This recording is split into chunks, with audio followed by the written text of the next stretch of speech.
어떤 사람에게 두 아들이 있는데 그 둘째가 아버지에게 말하되 아버지여 재산 중에서 내게 돌아올 분깃을 내게 주소서 하는지라.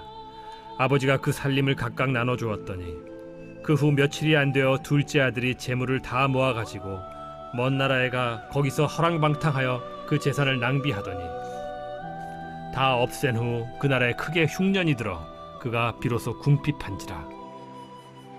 가서 그 나라 백성 중 한 사람에게 붙여 사니 그가 그를 들로 보내어 돼지를 치게 하였는데 그가 돼지 먹는 쥐엄 열매로 배를 채우고자 하되 주는 자가 없는지라.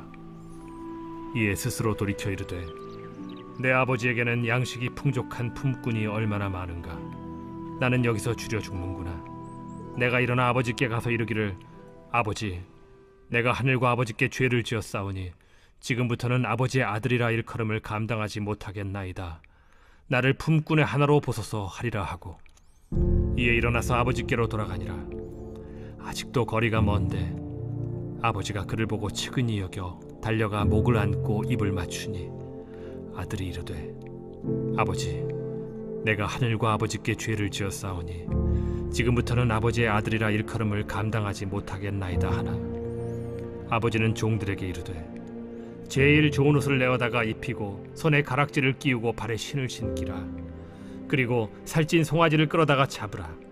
우리가 먹고 즐기자.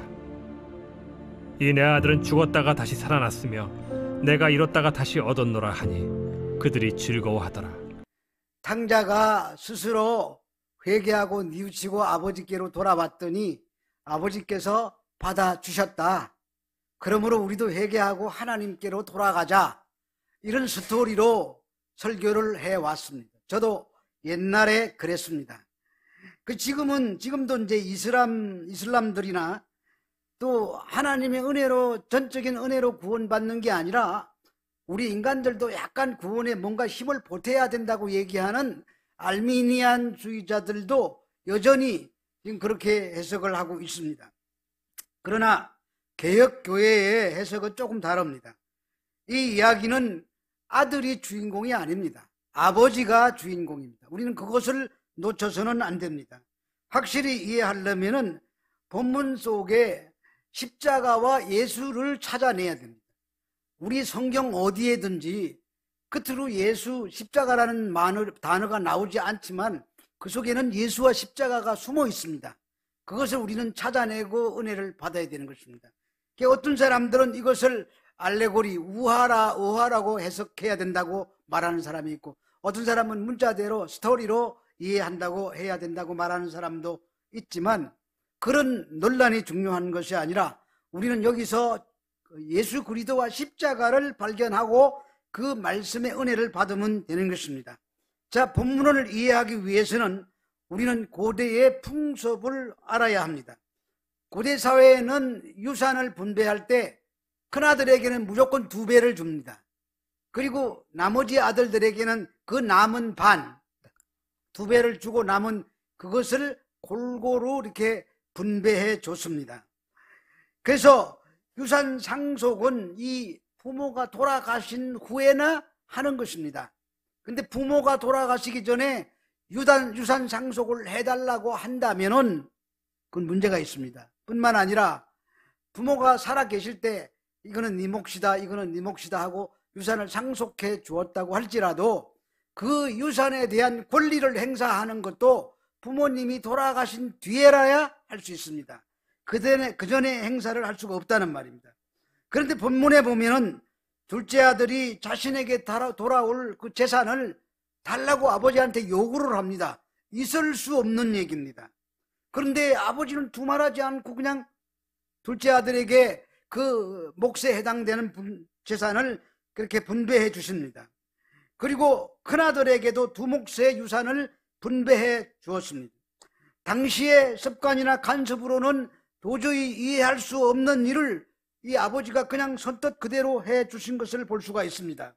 그런데 유대 사회에서는 부모가 돌아가시지도 않았는데 상속해 달란다거나 아니면은 재산권을 행사하는 것은 아버지 돌아가세요라는 의미를 가진다고 합니다. 그러니까 이 둘째 아들은 아버지 돌아가세요. 이렇게 얘기한 거나 같은 것이죠. 그렇게 그 당시에는 그렇게 그들은 돌에 맞아 죽도록 되어 있습니다. 아버지에게 부모에게 불효한 자식들은 다 동네 사람들이 끌고 나와서 돌에 맞아 죽도록 했습니다. 신명기 21장 그 18절에서 21절 이하에 보면은 그 아비의 말이나 어미의 말을 순종치 아니하고 부모가 징책하여도 듣지 않거든 그 성읍의 모든 사람들은 그를 돌로 쳐 죽일 것이요. 이거는 구약시대 율법이고 이거는 변개할 수 없는 그런 법입니다. 절대로 어길 수가 없는 것입니다. 바로 이 둘째 아들은 돌에 맞아 죽어도 상관없는 그런 존재입니다. 그런데 이 아버지는 아무런 의도 제기하지 않고 순순히 둘째 아들에게 재산을 물려줍니다. 그래서 당시 이 아들은 그 재산 그것을 팔아서 이제 떠나게 되는데 유대 사회에서는 절대로 이런 일이 일어나서는 안 되는 것이고 그 일어나서 안 되는 그 일을 예수님이 지금 스토리로 만들어 가지고 누군가에 얘기하고 있습니다. 여기에 얘기하고 듣고 있는 사람은 서기관들과 바리새인들이에요. 그 사람들에게 지금 예수님이 이 사실이 아니죠. 하나의 이야기를 비유를 드러내서 그들에게 어떤 파격적인 말씀을 하고 계시는 것입니다. 이때 예수님의 말씀을 듣고 있던 둘째 아들의 행동을 향해서 그 사람들은 분노를 금치 못했을 것입니다. 아버지가 살아 계실 때 재산권을 행사하려면 아버지가 빨리 죽기를 바라는 불효막심한 아들이므로 돌에 맞아 죽어야 싼 아들이기 때문에 그렇습니다. 근데 아까도 말씀드린 것처럼 이 아버지는 아무 말도 하지 않고 그냥 물려줍니다. 근데 이 둘째 아들이 받은 재산은 뭐 제가 계산한 거는 아니지만 어느 참고서를 보니까 9분의 1, 9분의 2, 그 재산 전체의 9분의 1 정도를 배분받았을 거라고 이제 얘기하는 학자들이 있어요. 9분의 2라도 이 금액은 대단히 엄청나게 많은 금액입니다. 왜냐하면은 돌아온 아들에게 금반지를 해서 끼우고 송아지를 잡아서 잔치를 벌이고 그 집에 있는 그 많은 주인들이 먹고 풍족하게 사는 것으로 봤을 때 이 아버지의 집은 엄청나게 큰 부자였고 그 아들이 9분의 2밖에 안 되는 재물을 받았더라고 할지라도 이것도 엄청난 재물이라고 얘기할 수가 있습니다. 그 많은 재산을 상속받은 아들은 먼 나라로 가서 그 재산을 허랑방탕하게 소비합니다. 이 얘기는 여러분들이 너무나 잘 알기 때문에 자세하게 얘기해도 다 하지 않아도 다 아실 것입니다. 그런데 허랑방탕하게 썼기 때문에 언젠가는 바닥이 나겠죠. 아무리 많이 받았어도. 그래서 재물이 떨어지자 이방인의 종이 되었다고 성경은 기록하고 있습니다. 그런데 그걸로 끝나지 않고 유대인들이 그렇게 멸시하고 생각하는 그 돼지를 치는 돼지치기로 전락을 하고 맙니다. 그래서 그 돼지 우리에서 시험 열매를 놓고 돼지 우리와 경쟁을 벌이면서 먹고 살아가는 그런 존재로 전락하고 말았습니다. 근데 우리가 여기서 한 가지 짚고 넘어가야 될 것은 그 당시에는 약 400만 명에 이르는 유대인들이 그 소아시아 지역 전체에 흩어져 살고 있었습니다. 그들을 우리는 흩어진 유대인, 디아스포라 이렇게 얘기하죠. 이 디아스포라가 어디 지역에 가도 있는데 유대인들은 10명 이상만 모이면 회당을 만들고 그 회당을 중심으로 해서 공동체 생활을 했습니다. 그리고 유대인들이 나그네가 되어서 자기가 사는 지역으로 흘러들어오면은 나그네 환대법이라고 그래가지고 그 유대인들을 아주 극진히 대접하는 이런 것이 제도처럼 그리고 그렇게 이루어지고 있었습니다.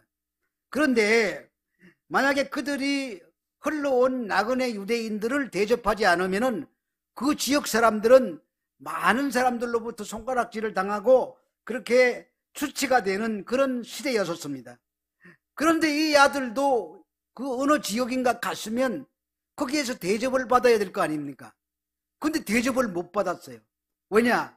하도 유대인답지 않게 살았기 때문에 그 살던 그 지역에 있는 유대 공동체에서 이 아들을 완전히 무시해버린 거예요. 하도 사람답지 않게 사니까. 그래서 그는 그런 데서부터 외면당하고 그렇게 인정받지 못한 존재로 살아가는 그런 신세가 되었습니다. 그래서 이 얘기를 예수님이 마치 나단 선지자가 다윗 왕에게 이렇게 막 조심스럽게 참남한 심정으로 권하듯이 예수님이 지금 바리새인과 서기관들에게 이 얘기를 지금 하고 있는 거예요. 간절한 마음으로 하시고 계시는 것입니다. 둘째 아들이 여러분 누구라고 생각하십니까? 우리입니다. 우리가 이 땅에 살아가고 있는 둘째들입니다. 지금 예수님이 말씀을 듣고 있는 사람을 향해서 너희가 바로 둘째 아들이야. 예수님은 이렇게 지금 말씀하고 계시는 것이라는 말입니다. 그렇게 말씀은 안 했지만 그걸 그렇게 우리는 알아들어야 합니다. 이 세상의 모든 인간들은 이 다 둘째 아들에 해당되는 그런 존재들입니다. 돌에 맞아 죽어도 싼 그런 둘째 아들과 같은 존재들이 우리라는 사실을 성경은 그 예수님의 말씀을 통해서 우리에게 말하고 있는 것입니다. 그 둘째 아들은 우리들의 옛 모습이고 우리가 그냥 예수 믿고 변화되었다고 아무리 때를 써도 우리 현재 모습이 그냥 둘째 아들 모습 그대로입니다. 어제 어디 잠깐 뭘 사러 나갔다가 차로 운전해갖고 오는데 우회전 차선에 앞에 누가 있으면 안 되잖아요. 거기는 그냥 상식적으로 있어야 되는데 우회전 차선에 거기에 차가 딱 한 대 서 있는 거예요. 나는 우회전해야 되는데 나도 모르게 클락션을 꽉 눌렀어요. 눌렀는데 옆에 집사람이 갑자기 뭐라 하는 말이 당신 목사 맞아요? 그 말이 얼마나 찔리는지 말이에요. 그는 내가 이 설교 준비하고 있으니까 바로 내가 둘째 아들이구나. 그냥. 그 사람 하나 그거 조금 참았다 가면 될 텐데 그 용서 못하고 그냥 클락션을 그냥 누르는 거예요.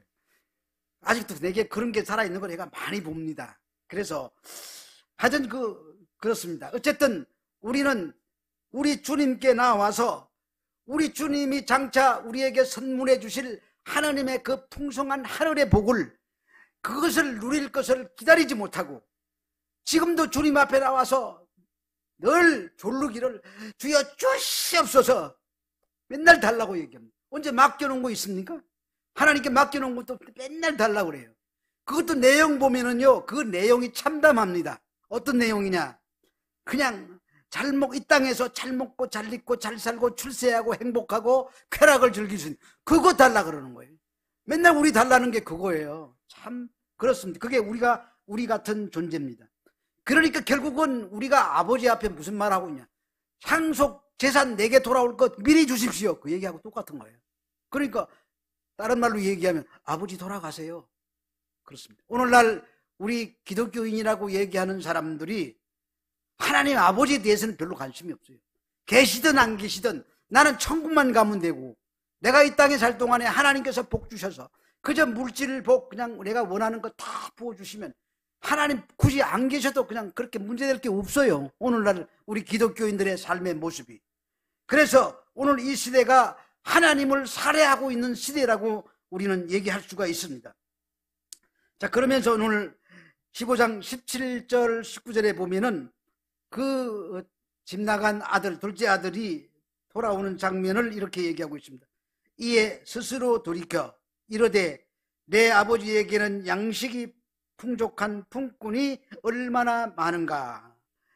자, 우리는 이 둘째 아들이 돌아올 때 17절에 보면 스스로 돌이켜 이 말만 읽으면은 참 그래도 그 이제 정신 차렸나 보다, 이제 돌아오나 보다라고 우리 이해하기가 쉽습니다. 근데 한글 성경은 그래서 문제가 있는 거예요.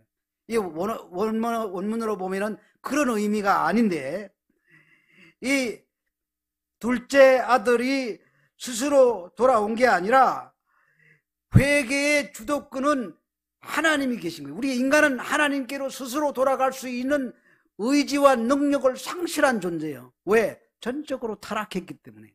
우리 인간은 스스로 하나님께 돌아갈 수 있는 그런 존재가 아닙니다. 그래서 완전히 타락한 인간은 하나님께로 돌아올 수 있는 능력이 1도 없습니다. 그런데 알미니안들은 하나님께서 99.99%를 하시고 우리가 0.01%의 힘을 보태서 구원을 얻는 것이다 라고 얘기합니다. 그거는 성경을 모르는 잘못된 말입니다. 여기서 스스로 돌이켜 이 말도 헬라어로 보면은 에이스 헤아우톤 데 에르돈인데 그 앞에 있는 그 헬라를 다 잊어버렸다고 할지라도 이것을 풀어보면은 무슨 의미가 되느냐 하면은 자기에게로 돌아왔다. 다시 말하면 자기 꼬라지를 자기가 돌아보았다 이런 뜻입니다.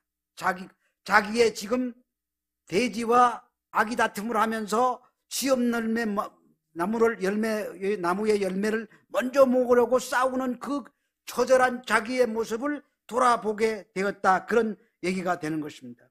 그래서 제가 이 말씀의 근거를 찾기 위해서 예레미야서를 찾아봤더니 예레미야서 24장 7절에 이런 말씀이 있더라고요. 내가 여호와인 줄 아는 마음을 그들에게 주어서, 그게 하나님이 주시는 거예요. 우리가 회개하는 게 아니라. 그들이 전심으로 내게 돌아오게 하리니 그들은 내 백성이 되고 나는 그들의 하나님이 되리라. 우리는 절대로 우리 스스로는 돌아갈 수가 없는 사람들입니다. 그래서 자신의 모습을 거울에 자기가 스스로 비춰봤더니 내가 비로소 이런 돼지들과 아기 다툼하는 보잘것없는 인생이로구나 하는 것을 확인하고 깨닫는 것입니다. 그래서 지엽나무 열매 같은 자기 자신의 모습을 확인하는 거예요. 이 말은 우리가 하나님을 떠나면은 무조건 지엽열매 나무를 쟁탈하는 그런 존재가 된다는 뜻이 아니라 우리 그냥 지금 현재 살고 있는 삶이 돼지우리의 삶이고 지엽나무 열매를 쟁탈하며 사는 그런 우리 모습을 그렇게 표현하고 있는 것입니다. 그런데 이것도 성령이 오셔서 깨닫게 하셔야 깨달아지는 것입니다. 왜냐하면 성령은 우리에게 오셔서 죄에 대해서, 의에 대해서, 심판에 대해서 책망하시는 분이라고 그랬습니다. 그래서 성령이 책망할 때 비로소 우리가 내 자신의 그 꼴을 발견하게 되는 것입니다.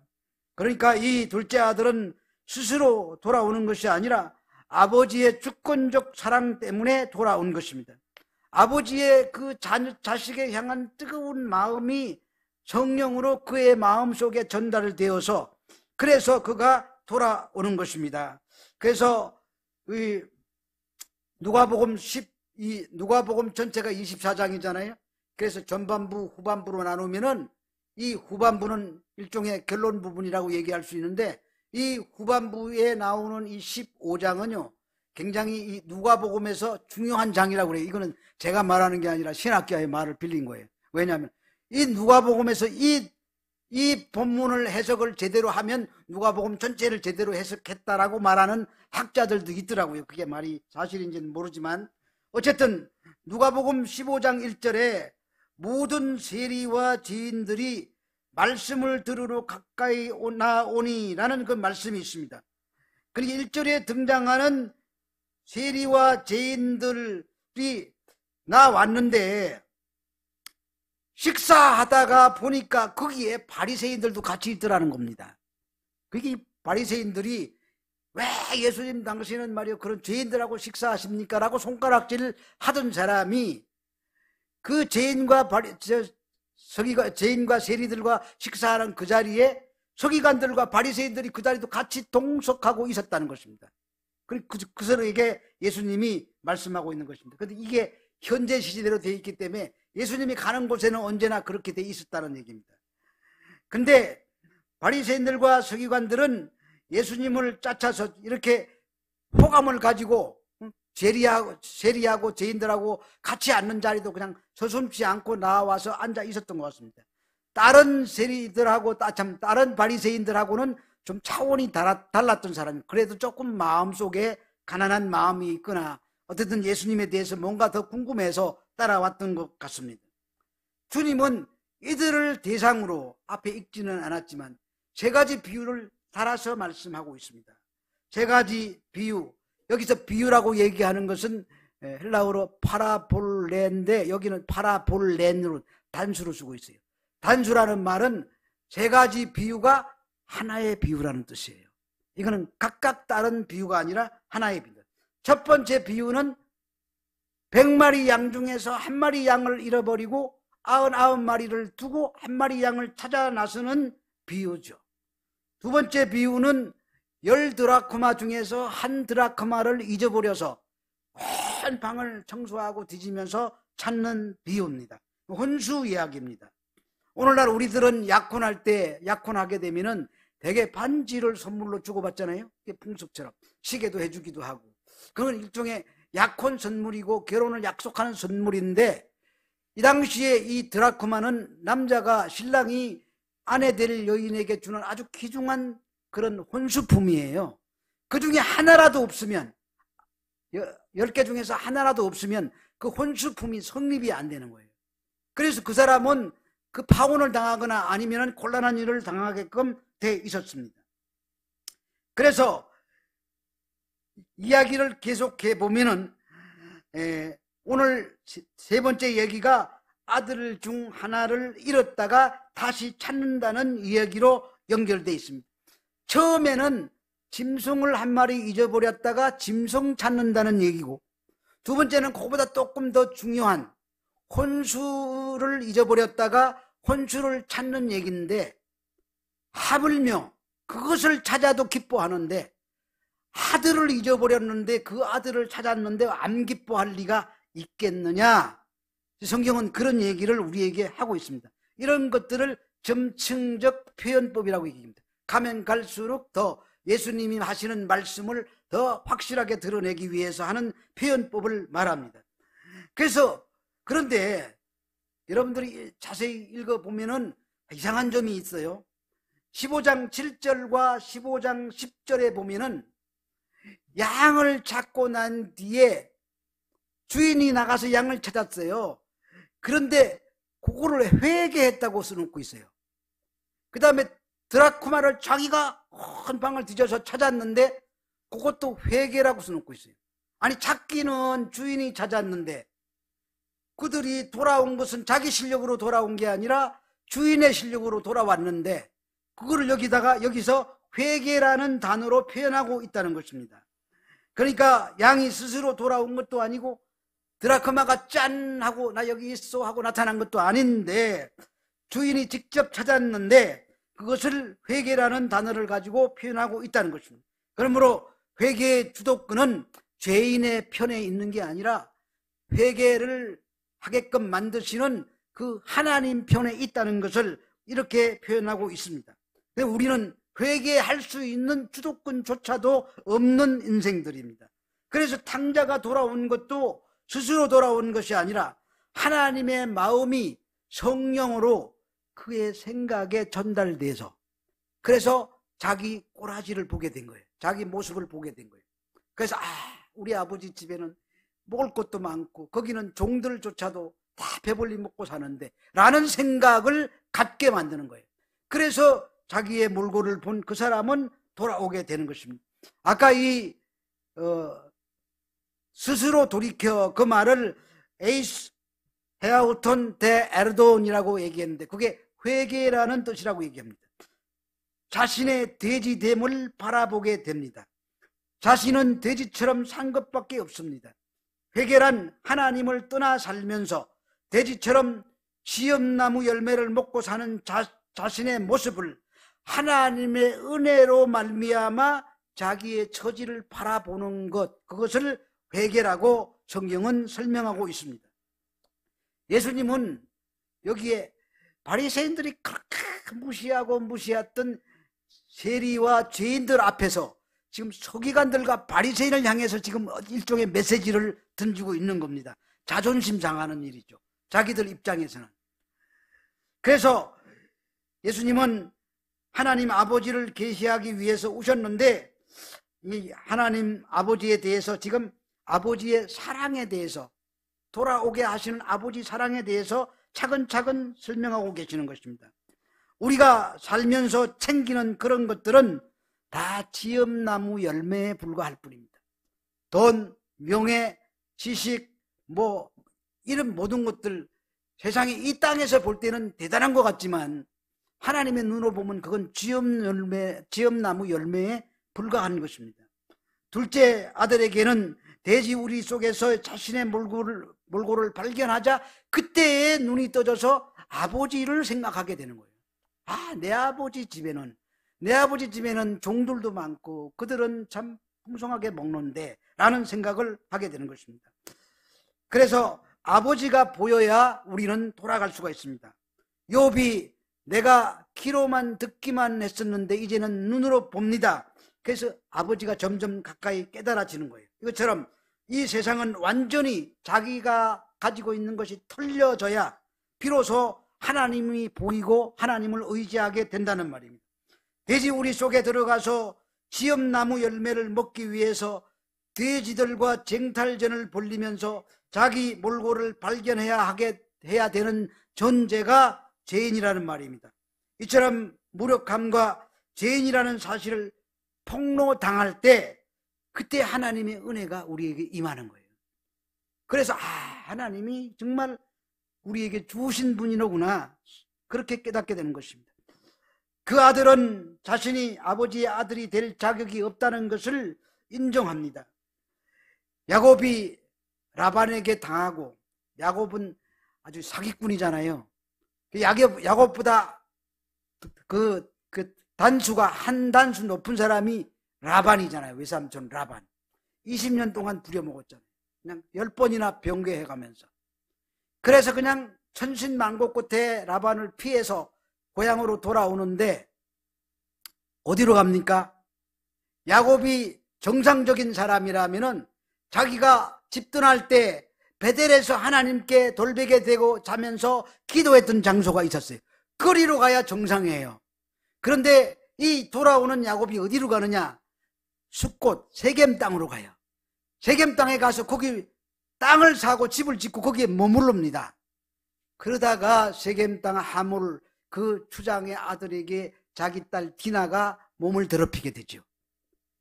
그것에 붕괴한 자기 아들 시므온과 레이가 당신하고 우리하고 혼인 거래하려면은 할례 받아야 돼. 그래서 할례 받게 한 다음에 제일 아플 때 쳐들어가서 싹 남자들 죽여버렸죠. 갑자기 야곱에게 두려움이 찾아온 것입니다. 아, 내가 하나님 말씀 베델에서 내가 약속한 그 말씀을 어겼더니 이제 내 아들이 저질른 그 일 때문에 이 지방에 있는 사람들이 몰려가지고 나에게 쳐들어오면 난 죽은 목숨이다. 그래서 너희들이 내 그 악한 악취를 풍겼도다. 성경에 그렇게 얘기하고 있습니다. 냄새를 내게 했단 말이에요. 그래서 그냥 부랴부랴 짐 싸가지고 베델로 올라갑니다. 이처럼 우리 인간은요 당해봐야 알아요. 당해봐야. 그 둘째 아들도 당해보니까 비로소 깨닫게 되는 것입니다. 그 둘째 아들은 자기가 돌아오면은 동네 사람한테 돌에 맞아 죽을 걸 알았어요. 왜? 돌에 맞아 죽어야 마땅한 사람이니까. 그런데 그래도 나는 돌아가겠다 해요. 나는 아버지 집에 돌아가서 죽겠다 이런 얘기. 그래 돌아오는 거예요. 시편에 보면은 84편 10절에 주의 궁전에서 한 날이 다른 곳에서 첫날보다 나은 즉 악인의 장막의 고함보다 내 하나님 문지기로 있는 것이 좋사오니. 이 심령이 우리의 심령이 되어야 될 줄로 믿습니다. 이는 하나님을 믿는 모든 사람이 고백해야 될 내용입니다. 나는 이만하면 되었다고 생각하는 것은 멸망입니다. 나는 무익한 자입니다. 우리의 입술에서 그런 고백이 나와야 됩니다. 나는 가면 갈수록 자신이 없어야 됩니다. 하나님 앞에 서면 자신이 없어야 됩니다. 자신들이 하나님 앞에 떳떳하다고 생각하는 사람들이 있습니다. 그들이 바리새인들입니다. 우리들이 만약에 오늘날 나는 하나님께 떳떳하다고 생각하면 우리들이 현대판 바리새인이 되는 것입니다. 그들이 남들 가리켜서 왜 저런 사람하고 밥을 먹어요? 왜 세리들, 죄인들하고 밥 먹어요? 자기들도 밥 먹으면서 그런 얘기 하는 거예요. 둘째 아들이 돌아오는데 아직 상거가 멀다고 그랬습니다. 먼 거리에 떨어진 아버지가 달리기 시작합니다. 아버지는 이미 그림을 그리고 있어요. 둘째 아들이 동네 어귀를 들어오면 사방에서 돌멩이가 날아올 것이 눈에 확 들어옵니다. 그래서 달려가서 아들을 향해 뜁니다. 그 당시에 이 유대인들이 뛴다는 것은요 있을 수 없는 일이에요. 더구나 부자가, 우리도 옛날 양반 때요, 양반은 뒷짐지고 배 내밀고 어험하고 걸어야지 뛰는 것은 상놈이나 뛰는 거라고 생각했었어요. 근데 아버지가 뛰어요. 왜 뜁니까? 자기 아들의 머리를 향해서 날아오는 그 돌을 방어하기 위해 뛰는 거예요. 뛰어가서 아들을 감싸 안아 버리는 겁니다.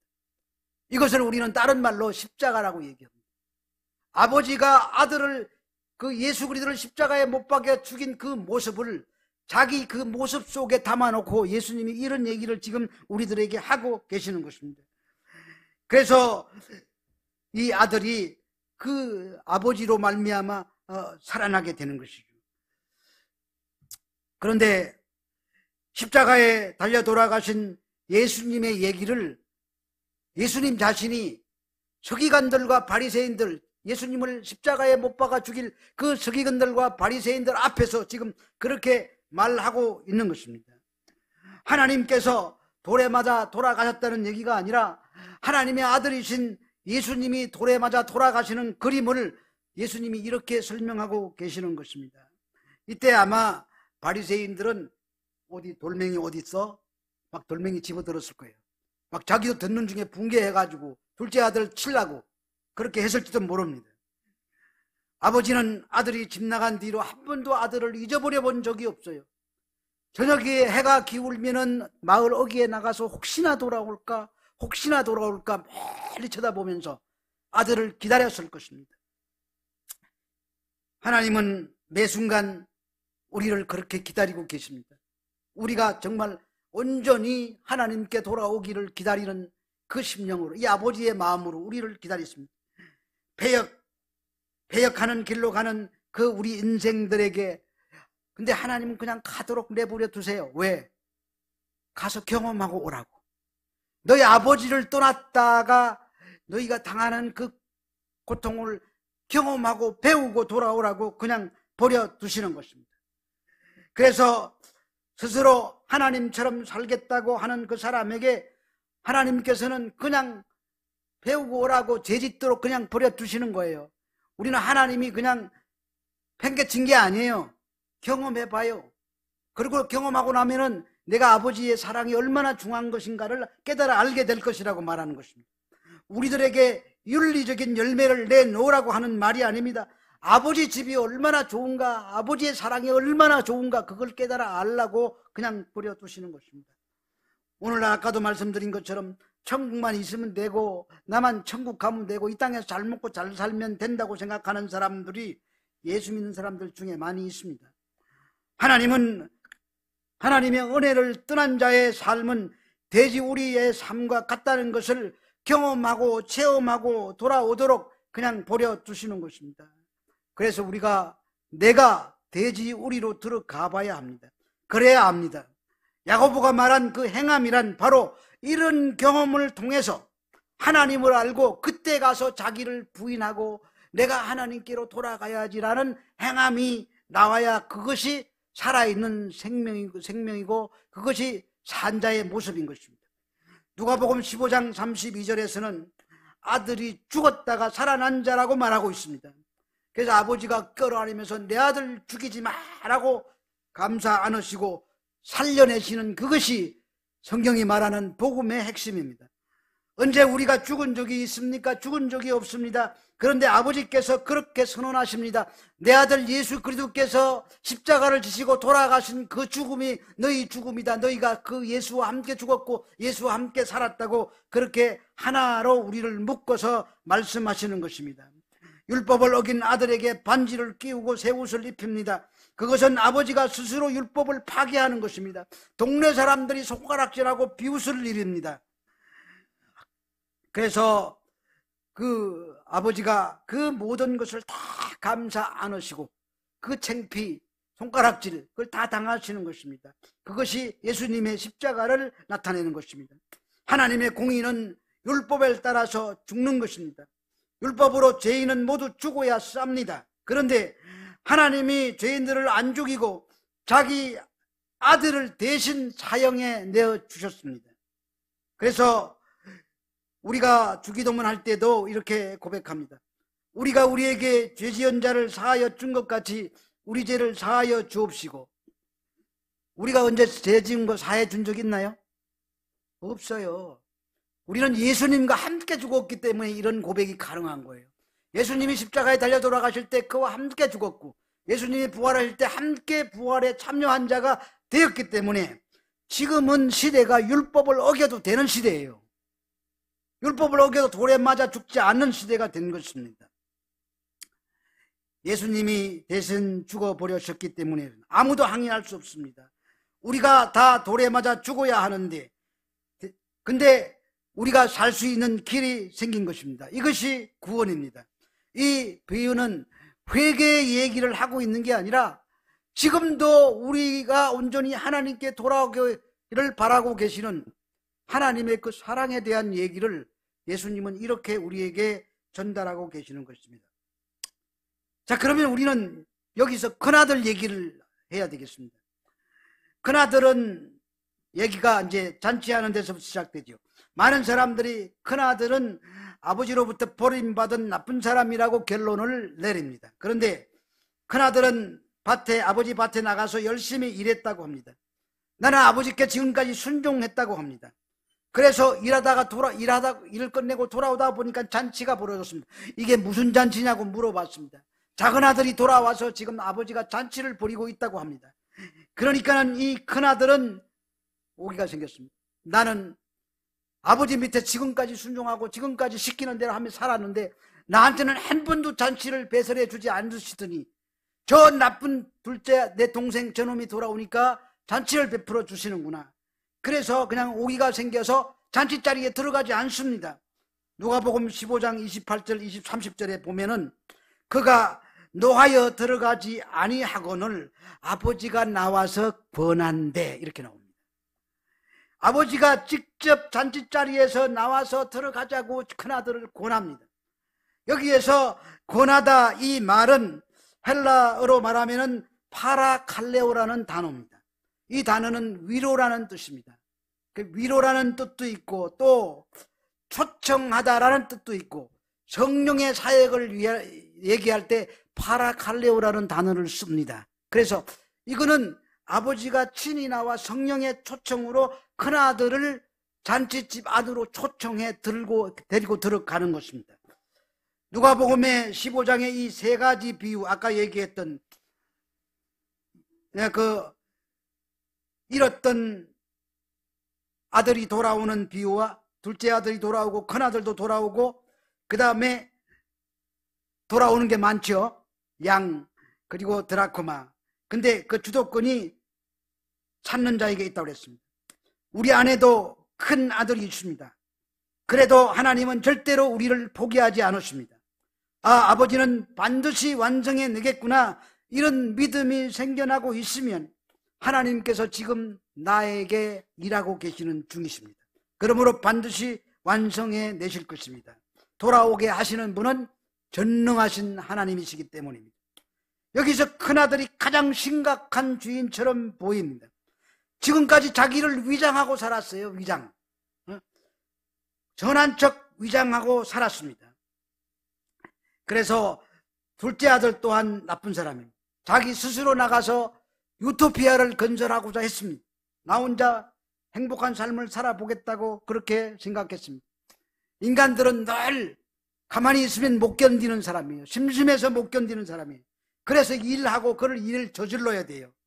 그래서 이 종교심을 가진 사람들은 뭔가를 하지 않으면 못 견디는 사람들.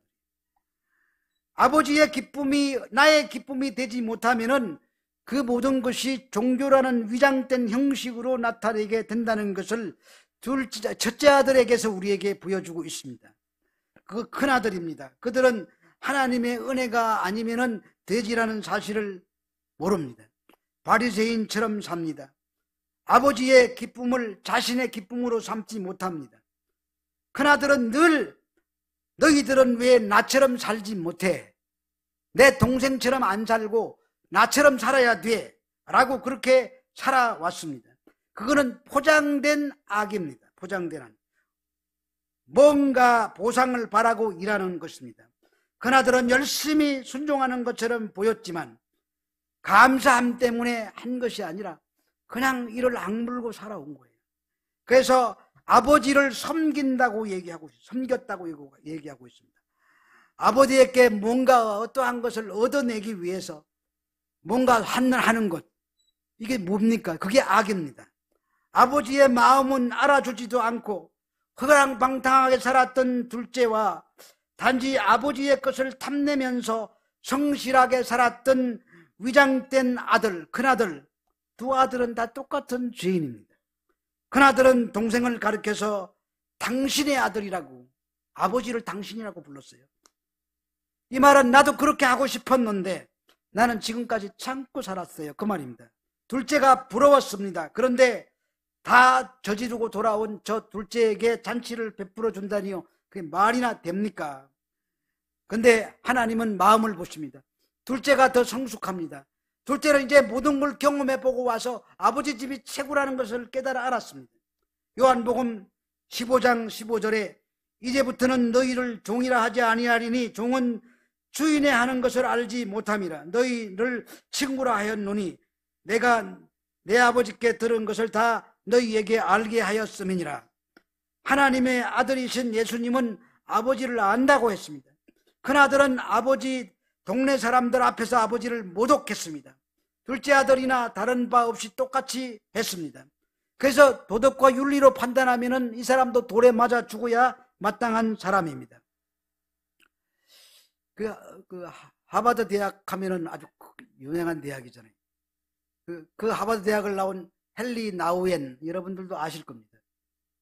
훌륭한 사람이죠. 일생을 참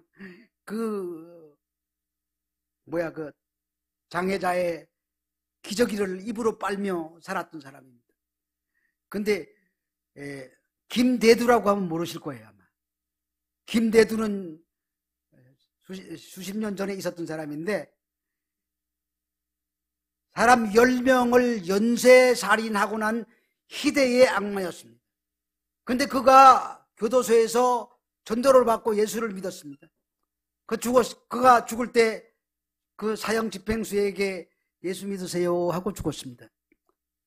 헨리 나우엔만 천국에 가 있을까요? 김대두도 천국에 가 있을까요? 똑같습니다. 우리는 행위로만 심판받는 게 아닙니다. 우리 하나님에 대해서, 하나님에게 대해서 끌려가는 거, 하나님이 시키는 대로 따라가는 게, 그게 선입니다. 우리가 내놓는 것은, 그거는 지엄나무 열매보다도 못한 것, 보잘것없는 것입니다. 우리의 의라는 거는, 그거는 의가 아닙니다. 그냥 그거는 죄입니다. 우리 하나님의 백성인데, 이렇게 하나님께서 잠시 잃어버리도록 하시고 나서 그것을 배우도록 만들기 위해서 그렇게 하는 것입니다. 그래서 큰아들은 위장된 성실이고 왜곡된 성실로 자아숭배를 했던 사람입니다. 아버지가 감사해서 하는 것이 아니라 누군가가 알아주기를 바라면서 뭔가를 했다 하면 그거는 악입니다. 위장된 성실입니다. 그러니까 우리는 누가 알아주든 안 알아주든 하나님이 나에게 베풀어 주신 그 은혜가 감사해서 그 은혜의 사랑 앞에 나아가는 자가 되어야 될 줄로 믿으시기 바랍니다. 우리 속에 큰아들, 둘째 아들이 다 돌아왔습니다. 양 한 마리도 돌아오고 드라코마도 찾았습니다. 여러분, 양 한 마리가 돌아왔다고 이 사람이 양을 잡아서 잔치를 한다고 그랬습니다. 여러분들 한 마리 잡아서 잔치하면은 한 마리 또 잃는 거 아니잖아요. 잃는 거 아니겠습니까? 굉장히 아이러니한 얘기. 그런데 잔치하기 위한 회식용 양이 따로 있어요. 그 99마리의 양은 회식용 양이에요. 여기서 소품에 지나지 않는 것입니다. 회개할 것이 없다고 생각하는 99마리는 회식용 소품에 불과한 양이고, 그들은 하나님의 백성들을 훈련시켜서 천국 백성 되는데 도움을 주는 데까지 역할을 하고 난 뒤에 무대 뒤로 사라지는 엑스트라에 불과합니다. 그 안에 우리들이 들어 있었습니다. 그런데 진짜 큰아들이신 예수 그리스도께서 이 땅에 오셔서 십자가에 달려 돌아가신 것입니다. 자신이 스스로 돼지우리로 들어가신 것입니다. 그것이 우리가 십자가라고 얘기할 수 있습니다. 히브리서에 보면은 우리들을 장차 장자들의 총회라고 부르는데 우리들은 하늘 장자들의 총회입니다. 장자들의 총회는 장자들을 대표하는 모임입니다. 이처럼 우리가 하나님의 하늘 그 장자들의 모임에 속하게 된 것은 예수님이 친히 장자가 되셔서 십자가에 달려 돌아가심으로 베풀어 주신 은혜 때문에 우리가 된 것입니다. 우리는 그 예수님의 은혜에 이끌려서 오늘도 한 걸음 한 걸음 주님 앞에 끌려가야 되는 자들입니다. 여러분 모두가 다 이렇게 한 걸음 한 걸음 하루하루의 삶이 그냥 하나님이 감사해서, 은혜가 감사해서 그 하나님의 은혜의 자석에 끌려서 주님 앞으로 나아가는 여러분 되시기를 주 예수 그리스도의 이름으로 축복합니다.